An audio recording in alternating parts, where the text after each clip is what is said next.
Hi, my name is Fatema and I'm currently studying Masters in Global Supply Chain and Logistics in the KLU and Logistics University.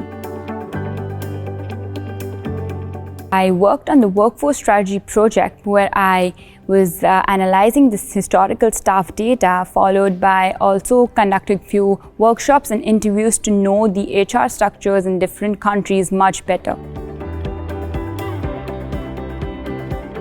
So one of my major learning was that I really see the world much more differently, and I'm more conscious about my environment and the people around me and how they are struggling to survive.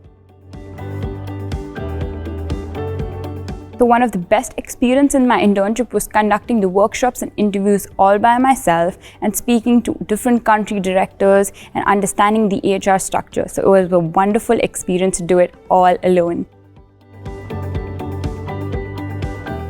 I would really recommend to participate in humanitarian events and hear their experiences, which will help you understand the sector much better.